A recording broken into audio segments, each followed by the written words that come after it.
പ്രധാനമന്ത്രിയുടെ office GST പരിഷ്കാരങ്ങൾക്ക് അനുമതി നൽകി.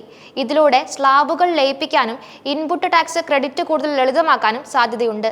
പാർലമെന്റിന്റെ വർഷകാല സമ്മേളനത്തിന് ശേഷം ചേരുന്ന GST കൗൺസിൽ യോഗത്തിൽ ഈ മാറ്റങ്ങൾക്ക് അംഗീകാരം ലഭിക്കുമെന്നാണ് പ്രതീക്ഷിക്കുന്നത്.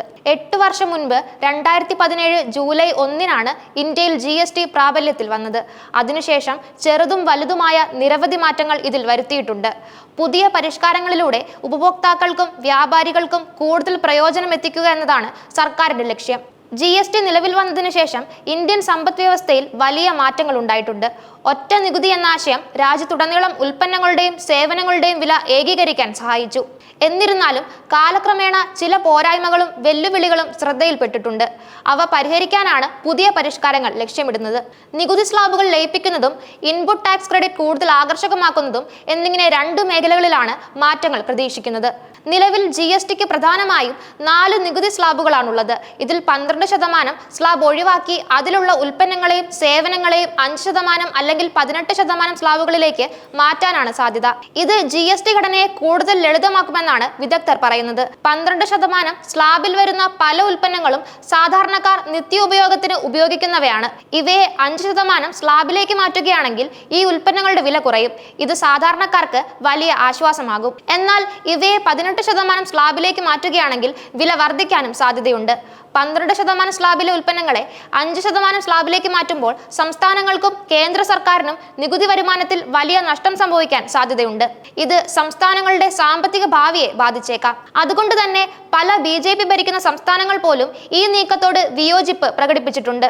സംസ്ഥാന സർക്കാരുകളെ അനുനയിപ്പിക്കാൻ കേന്ദ്ര ആഭ്യന്തരമന്ത്രി അമിത് ഷായെ ചുമതലപ്പെടുത്തിയിട്ടുണ്ട്. നികുതി സ്ലാബുകൾ കുറയ്ക്കുന്നത് നികുതി വ്യവസ്ഥയെ കൂടുതൽ ലളിതമാക്കും. ഇത് വ്യാപാരികൾക്ക് നികുതി പാലനം എളുപ്പമാക്കുകയും ബിസിനസ് ചെയ്യുന്നതിനുള്ള ചെലവ് കുറയ്ക്കുകയും ചെയ്യും. ലളിതമായ നികുതി ഘടന നിക്ഷേപകരെ ആകർഷിക്കാനും സഹായിക്കും. ഇൻപുട്ട് ടാക്സ് ക്രെഡിറ്റ് എന്നത് GST വ്യവസ്ഥയിലെ ഒരു പ്രധാന ഘടകമാണ്. ഇത് വ്യാപാരികൾക്ക് വലിയ സാമ്പത്തിക സഹായമാണ് നൽകുന്നത്. നിലവിൽ ITC ക്ലെയിം ചെയ്യുന്നതുമായി ബന്ധപ്പെട്ട് ചില സങ്കീർണതകളും നിയന്ത്രണങ്ങളുമുണ്ട്. ഇവ ലഘൂകരിക്കാനാണ് പുതിയ പരിഷ്കാരങ്ങൾ ലക്ഷ്യമിടുന്നത്. ITC കൂടുതൽ ലളിതവും കാര്യക്ഷമവുമാക്കുന്നത് വ്യാപാരികളുടെ പണലഭ്യത വർദ്ധിപ്പിക്കും. ഇത് ബിസിനസ് വികസിപ്പിക്കാനും കൂടുതൽ നിക്ഷേപം നടത്താനും അവരെ പ്രോത്സാഹിപ്പിക്കും. സുതാര്യമായ ITC സംവിധാനം വ്യാജ ബില്ലുകൾ ഉപയോഗിച്ച് നികുതി വെട്ടിപ്പ് നടത്തുന്നത് തടയാൻ സഹായിക്കും.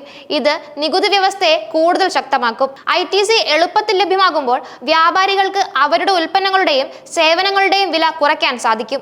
അത് ഉപഭോക്താക്കൾക്ക് കൂടുതൽ പ്രയോജനം ചെയ്യും. സാമ്പത്തിക വിദഗ്ധരുടെ കാഴ്ചപ്പാട് GSTയിൽ പരിഷ്കരണം നടത്തുന്നത് രാജ്യത്തിന് ഗുണം ചെയ്യുമെന്നാണ് സാമ്പത്തിക വിദഗ്ധർ പറയുന്നത്. നികുതി ഇളവിലൂടെ സാമ്പത്തിക ക്രയവിക്രയങ്ങൾക്ക് വേഗത കൂടുമെന്നും കൂടുതൽ പണം ചെലവഴിക്കാൻ ഉപഭോക്താക്കൾ ശ്രമിക്കുമെന്നും അവർ പറയുന്നു. ഇത് ഉപഭോഗം വർദ്ധിപ്പിക്കുകയും സമ്പദ് വ്യവസ്ഥയ്ക്ക് ഉണർവ് നൽകുകയും ചെയ്യും. ലളിതമായ നികുതി ഘടന കൂടുതൽ നിക്ഷേപങ്ങളെ ആകർഷിക്കുകയും രാജ്യത്തിന്റെ മൊത്ത ആഭ്യന്തര ഉൽപാദനത്തിൽ വർധനവുണ്ടാക്കാൻ സഹായിക്കുകയും ചെയ്യും. പാർലമെന്റിന്റെ വർഷകാല സമ്മേളനത്തിന് ശേഷം ചേരുന്ന GST കൗൺസിൽ യോഗത്തിൽ ഈ നിർണായക മാറ്റങ്ങൾക്ക് അംഗീകാരം ലഭിക്കുമെന്നാണ് പ്രതീക്ഷിക്കുന്നത്. കേന്ദ്ര ധനമന്ത്രി അധ്യക്ഷനായ GST കൗൺസിലിൽ എല്ലാ സംസ്ഥാനങ്ങളിലെയും ധനമന്ത്രിമാരും അംഗങ്ങളാണ്. കൗൺസിലിലെ തീരുമാനങ്ങൾ മുന്നിൽ 2 ഭൂരിപക്ഷത്തോടെയാണ് എടുക്കുന്നത്. അതിനാൽ സംസ്ഥാനങ്ങളുടെ പിന്തുണ ഈ പരിഷ്കരണങ്ങൾക്ക് അത്യാവശ്യമാണ്. സംസ്ഥാനങ്ങളുടെ വരുമാന നഷ്ടം നികത്തുന്നതിനുള്ള വഴികൾ കണ്ടെത്തുക എന്നതായിരിക്കും യോഗത്തിലെ പ്രധാന ചർച്ചാ വിഷയം. കൂടാതെ ITC ലളിതമാക്കുന്നതിനുള്ള സാങ്കേതികവും നിയമപരവുമായ കാര്യങ്ങളും കൗൺസിൽ പരിഗണിക്കും. 2017 ജൂലൈ 1-ന് ഒരു രാജ്യം ഒരു നികുതി എന്ന ലക്ഷ്യത്തോടെയാണ് GST നിലവിൽ വന്നത്. കേന്ദ്ര സംസ്ഥാന സർക്കാരുകൾ ഈടാക്കിയിരുന്ന വിവിധതരം പരോക്ഷ നികുതികളെ GSTയിൽ ലയിപ്പിച്ചു.